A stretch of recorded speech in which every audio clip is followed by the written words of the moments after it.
دنیا ہماری منزل نہیں ہے اور دنیا میں ہمیشہ ہمیں نہیں رہنا، بلکہ دنیا میں کوئی بھی نہیں رہے گا ہمیشہ۔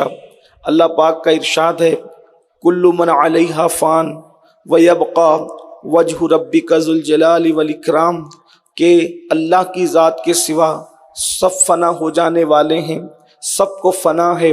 حضرت سیدی کفایت علی کافی مراد آبادی فرماتے ہیں سب فنا ہو جائیں گے، کافی وہ لیکن حشر تک نعت حضرت کا زبانوں پر سخن رہ جائے گا۔ سبحان اللہ۔ اطلس و کم خواب کی پوشاک پہ نازا نہ ہو، اس تنے بے جان پر خاکی کفن رہ جائے گا۔ ہم سفیر و باغ میں ہے کوئی دم کا چہچہا، بلبلیں اڑ جائیں گی سنا چمن رہ جائے گا۔ اے خاتون جنت کی کنیزوں، دنیا میں کسی کو نہیں رہنا، ہمیشہ کوئی رہنے کے لیے نہیں آیا۔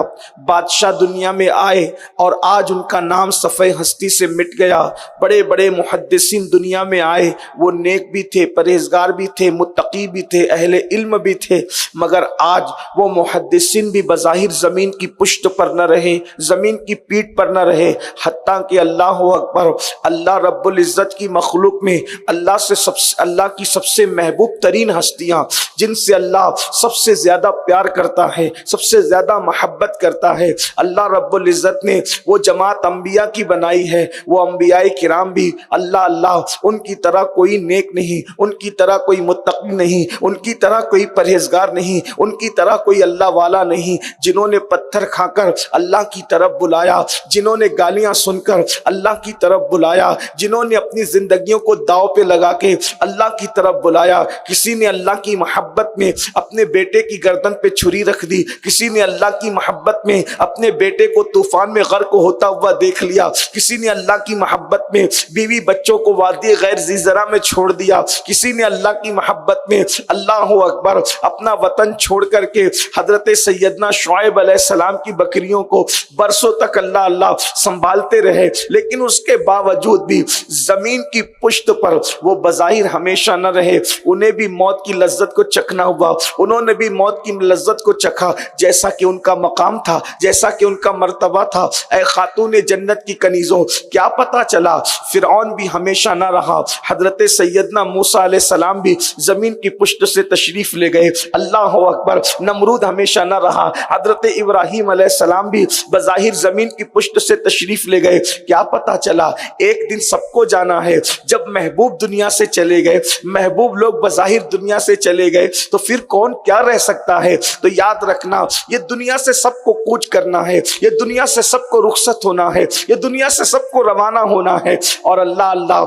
پھر منزل نہیں ہے دنیا انسان کی، مگر اس کے بعد پھر قبر میں جانا ہے، قبر بھی منزل نہیں ہے انسان کی، اسی طرح میدان محشر میں جانا ہے، محشر بھی منزل نہیں ہے انسان کی، انسان کی منزل تو دو میں سے کوئی ایک ہے۔ اللہ اکبر، اللہ نے دو منزلیں بنائی ہے، اخیر میں انسان یا تو جنت میں جائے گا، خوش نصیب ہے وہ انسان جو جنت میں جائے، یا پھر اللہ اکبر کم نصیب انسان یا بد نصیب انسان اللہ اکبر وہ جہنم کے اندر داخل کیے جائیں گے۔ یہی ٹھکانہ ہے، کیا برا ٹھکانہ ہے، جو تنگ ہے، جو تاریک ہے، جس میں اللہ کا عذاب ہے، جس میں سانپ ہے، بچھو ہے، جس میں اللہ اکبر بہرے اور اندھے فرشتے ہیں جو انسان پر مسلط کیے جائیں گے عذاب دینے کے لیے، اور جنت کی نعمتیں کبھی نہ ختم ہونے والی ہیں۔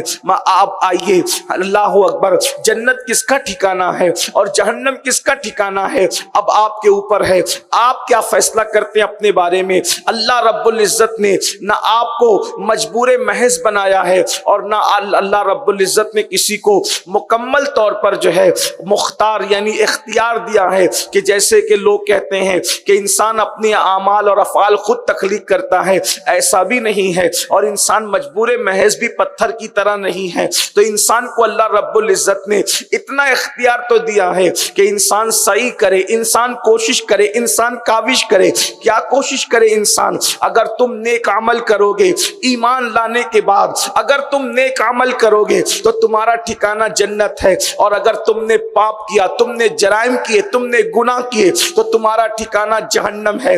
اگر گناہ کرتے کرتے ایمان پر مرے تو بھی جہنم کے اندر کچھ وقت تک رہنا پڑے گا، اور اللہ نہ کرے گناہ اگر تمہیں کفر تک لے کر کے چلے گئے اور گناہوں نے تمہیں کافر اور مشرک بنا دیا تو پھر ہمیشہ ہمیشہ کا ٹھکانہ جہنم ہوگا۔ اے خاتون جنت کی کنیزوں، آئیے عمل کیا چیز ہے؟ اللہ اکبر، عمل بڑی عظیم چیز ہے، اس لیے کہ اعمال انسان کو اللہ کے قریب کرتے ہیں۔ کیا آپ کو نہیں پتا بخاری شریف کی آخری حدیث مبارکہ میں آیا ہے کہ اللہ رب العزت کو اعمال میں سب سے عظیم ترین اعمال اگر کوئی پسند ہے تو وہ فرائض ہے، یعنی اللہ کو فرض سے بڑا کوئی عمل پسند نہیں ہے۔ سب سے زیادہ عمل اگر اللہ کو کوئی پسند ہے تو وہ فرائض ہے، یعنی اللہ نے جو تم پہ فرض کر دیا ہے جب تم وہ ادا کرتے ہو تو اللہ اکبر، اللہ رب العزت سب سے زیادہ کسی بات پہ خوش ہوتا ہے تو وہ فرائض کی ادائیگی پر خوش ہوتا ہے۔ آئیے اب ہم پر کیا کیا فرض ہے؟ مثال کے طور پر ایمان کے بعد ہم پر جو چیز فرض کی گئی ہے وہ نماز ہے۔ نماز ہم پر 5 وقت کی فرض ہے۔ اللہ اکبر، اور یاد رکھنا اللہ انسان جب فرض اعمال کو ادا کرتا ہے تو فرض کی ادائیگی پر جو اس کو ثواب ملتا ہے اس کا کوئی اندازہ لگا ہی نہیں سکتا۔ مثال کے طور پر اللہ کے رسول صلی اللہ علیہ وآلہ وسلم فرماتے ہیں فجر کی 2 سنتیں ایک پلڑے میں رکھی جائیں اور دنیا کی ساری نعمتیں ایک پلڑے میں رکھی جائے تو فجر کی 2 سنتوں کے برابر دنیا کی ساری نعمت نہیں ہو سکتی۔ اب آپ مجھے بتائیں جب 2 سنت کا یہ مقام ہے کہ پوری دنیا کی دولت، پوری دنیا کی عزت، پوری دنیا کی شہرت، پوری دنیا کی نعمت ایک پلڑے میں ہو اور فجر کی 2 رکعت ایک پلڑے میں ہو سنت، تو اس کا مرتبہ بھاری ہے۔ تو جب سنت کا یہ مقام ہے تو فرض کا کیا مقام ہوگا، فرض کا مرتبہ کیا ہوگا؟ اس لیے اللہ رب العزت نے ایمان کے بعد ہم پر جو فرض کیا وہ نماز ہے۔ اللہ اب آئیے میں کچھ فرائض آپ کے سامنے ذکر کروں گا، لیکن آپ سے میری گزارش ہے سب سے پہلے نماز، اور نماز کا ذکر اس لیے ہے کہ اللہ کے رسول علیہ السلام نے بھی جو بنیادی 5 چیزوں کا ذکر فرمایا اس میں اعمال کے اعتبار سے پہلے نماز کا ذکر فرمایا، اور یہ بھی فرمایا گیا قیامت کے دن سب سے پہلے انسان سے جو پوچھا جائے گا اس کے نام اعمال کے حوالے سے تو نماز کے بارے میں پوچھا جائے گا۔ حضور غریب نواز فرماتے ہیں کہ نماز کے بارے میں تم سے سب سے پہلے سوال کیا جائے گا، جو نماز کا حساب دے گا اس کے سارے معاملات درست ہوں گے، اور جو نماز کا حساب نہ دے سکے گا اس کی آخرت تباہ ہو جائے گی، اس کی آخرت برباد ہو جائے گی۔ اے خاتون جنت رضی اللہ تعالیٰ عنہا کی کنیزوں، اللہ اکبر، آج پوری دنیا کا جائزہ لیا جائے تو تقریباً 95% لوگ جو ہیں وہ نماز ادا نہیں کرتے، نمازوں سے کوسوں دور ہیں۔ اللہ اکبر، اور ایک بات یاد رکھنا، دنیا کے اندر جو گناہ ہے صرف اس لیے ہے زیادہ تر کہ لوگ نماز نہیں پڑھتے، دنیا میں جو جرائم ہے اس لیے کہ لوگ نماز نہیں پڑھتے۔ خدا کی عزت کی قسم، اگر مسلمان نماز پڑھنے لگے تو دنیا سے سارے جرائم ختم ہو جائیں گے، کیونکہ قرآن کہتا ہے ان الصلاۃ تنہی عن الفحشاء والمنکر، بے شک نماز ہر برائی اور بے حیائی سے روک لیتی ہے۔ جب نماز پڑھو گے ہر گناہ سے خود بخود رکو گے، جب نماز پڑھو گے ہر جرم سے خود بخود رکو گے۔ ایک نوجوان کی شکایت اللہ کے رسول صلی اللہ علیہ وآلہ وسلم کی بارگاہ میں کی گئی، یا رسول اللہ صلی اللہ علیہ وآلہ وسلم، یہ نوجوان گناہ بہت کرتا ہے،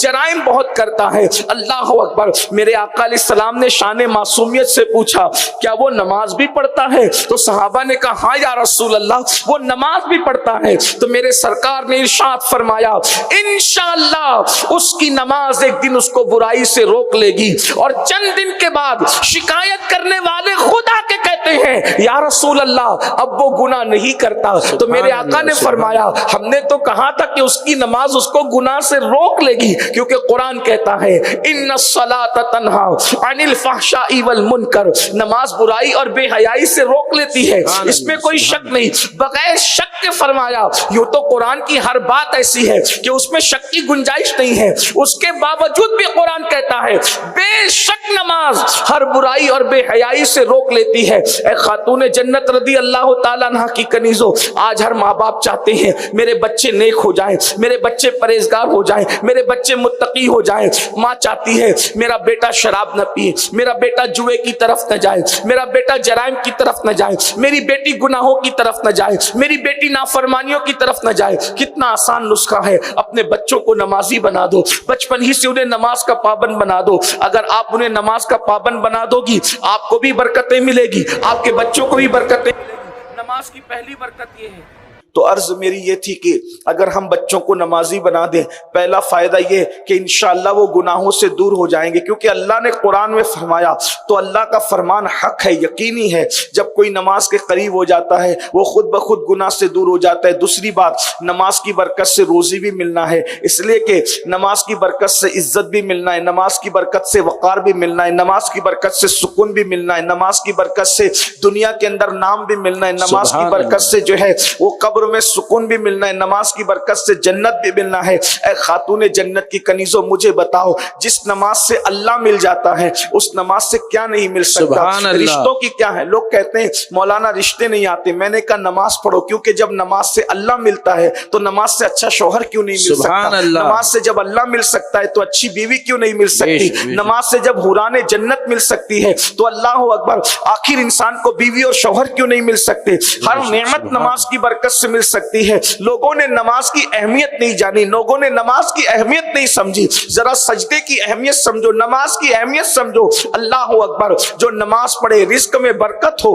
آپ کو میں بتاؤں, ایک مرتبہ رابعہ بصری حج سے واپس آ رہی تھی, واپس آتے آتے ان کی سواری مر گئی, یعنی ان کی اونٹنی مر گئی یا ان کا گھوڑا مر گیا. اور جب مر گیا تو رابعہ نے آسمان کی طرف رخ کر کے کہا کہ حج کو بلایا جاتا ہے اور سواری کو مار دیا جاتا ہے, کیا کوئی اپنے مزدور کمزور مزدور کے ساتھ بھی ایسا سلوک کرتا ہے؟ اور اس کے بعد 2 رکعت نماز پڑھتی ہے اور دعا کرتی ہے, اللہ نماز کی برکت سے اس گھوڑے کے اندر, اس سواری کے اندر نئی جان پیدا کر دیتا ہے. سبحان اللہ, سبحان اللہ. رضی اللہ تعالیٰ عنہ کی کنیزوں, ایک بار نماز سے رشتے کو جوڑ کر کے دیکھو. یہ جتنے اپنے مسائل ہیں, میاں بیوی میں آپس میں نہیں بن پا رہی ہے, اللہ اکبر, میاں بیوی کا رشتہ مستحکم نہیں ہے, گھر گھر جنگ کے اندر تبدیل ہو چکا ہے, جنگ کھانے میں تبدیل ہو چکا ہے, گھروں کے اندر تباہی ہے, گھروں کے اندر بربادی ہے, گھروں کے اندر بے برکتی ہے, بیٹا باپ کی نہیں سنتا, ماں کی بیٹیاں نہیں سنتی, یعنی گھر جہنم کدے جو بنے ہوئے ہیں. آپ صرف نماز کو اختیار کر کے دیکھیے,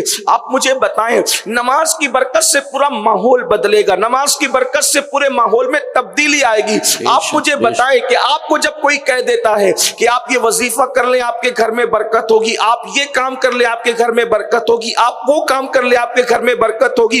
اے خاتون جنت کی کنیزوں, کسی کی بھی بات اتنی یقینی نہیں ہے جتنی بات میرے اللہ کی یقینی ہے, اللہ کے رسول کی یقینی ہے. اللہ اکبر, اللہ اور اس کے رسول نے ہمیں ضمانت دی ہے, گارنٹی دی ہے. اللہ اکبر. دیکھیے نماز کیا چیز ہے, نماز کی اہمیت کیا ہے, آپ غور سے سماعت فرمائیں. ایک مرتبہ حضرت سیدنا مالک ابن دینار رضی اللہ تعالیٰ عنہ ایک جو وہ اپنے علاقے کے اندر اپنے کچھ احباب کے ساتھ, کچھ ساتھیوں کے ساتھ تشریف لے جا رہے ہیں, تو آپ نے کیا دیکھا کہ بہت خوبصورت ایک کنیز ہے, ایک لڑکی ہے, ایک کنیز ہے, بہت خوبصورت ہے, اور اس کی خوبصورتی کی وجہ سے کئی کنیزیں اس کے ارد گرد جو ہے وہ چل رہی ہے. تو حضرت مالک بن دینار نے اس لڑکی کے قریب جا کر کے فرمایا, کیا تجھے تیرا مالک بیچے گا؟ اس لیے کہ پہلے کنیزیں خریدی بھی جاتی تھی اور بیچی بھی جاتی تھی. جب اس لڑکی سے کہا, خوبصورت کنیز سے کہا, تو اس نے گردن کو جھرجھری دی, اور جھرجھری دینے کے بعد کہا میرے مالک کے پاس چلیے اور آپ خود ہی بات کر لیجئے کہ وہ مجھے بیچے گا کہ نہیں بیچے گا. اس لیے کہ وہ اتنی خوبصورت تھی, اتنی حسین و جمیل تھی کہ اس کا مالک اس کے بغیر رہ نہیں سکتا تھا, اور اس کی بڑی عزت تھی. کنیز ہونے کے بعد بھی ملکاؤں کی طرح اس کی عزت تھی, رانیوں کی طرح اس کی عزت تھی, بادشاہ زادیوں کی طرح اس کی عزت تھی. اس کے حسن اور جمال نے لوگوں کے دل میں اس کی محبت پیدا کر رکھی تھی.